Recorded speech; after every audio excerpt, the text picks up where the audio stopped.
उन्होंने अस्वीकार किया।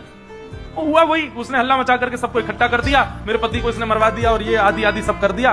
सदन कसाई को बंदी बना करके राजा के सामने प्रकट कर दिया। राजा के यहां उसको प्रस्तुत कर दिया, बंदी बना दिया और बंदी बना करके कहा कि आप स्वीकार करते हैं कि आपने ये अपराध किया है इनके पति को मारने का? सदन कसाई कुछ नहीं बोला। बोले क्योंकि पक्ष तो पूरा उन्हीं की तरफ जाने वाला, मैं कितना भी मना करूं, मैं सफाई क्या दूंगा, मैं कैसे प्रस्तुत करूंगा, मैं विवाद कैसे करूंगा? वैष्णव का स्वरूप होता है विवाद में नहीं पड़ता। वो चुपचाप खड़े रहे, बस मुस्कुराते रहे। बोले अब सत्य तो ठाकुर जी जानते हैं, मैं अब आपको कैसे बताऊं कि मैंने नहीं किया? मैं कहूं कि मैंने नहीं किया तो मेरे पास कोई प्रमाण नहीं है ना देने का कि मैंने नहीं किया।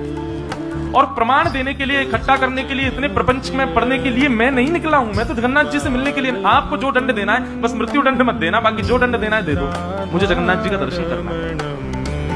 राजा ने सदन कसाई की बात तो मानी कि मृत्यु दंड तो नहीं दिया, पर कहा कि जिन हाथों से तुमने उस व्यक्ति का वध किया उन हाथों को हम काट देंगे।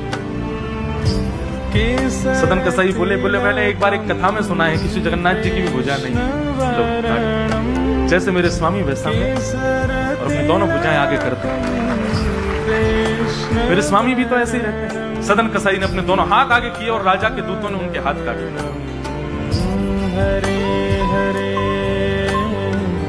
पीड़ा में नहीं, प्रसन्नता में। आंसू तो निकल रहे हैं नेत्रों से, पर प्रसन्नता के आंसू हैं कि नाथ आपने किसी रूप में तो मुझे स्वीकार किया।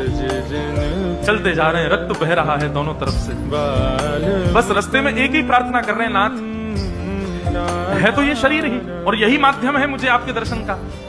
इसमें जो ये पीड़ा हुई है, जो रक्त संचार हो रहा, रक्त जो निकल रहा है, बस इससे केवल ठाकुर जी इतना रक्त बचने देना भीतर कि मैं जगन्नाथपुरी पहुंच जाऊं, आपका दर्शन कर, उससे पहले मेरे प्राण ना निकल जाए।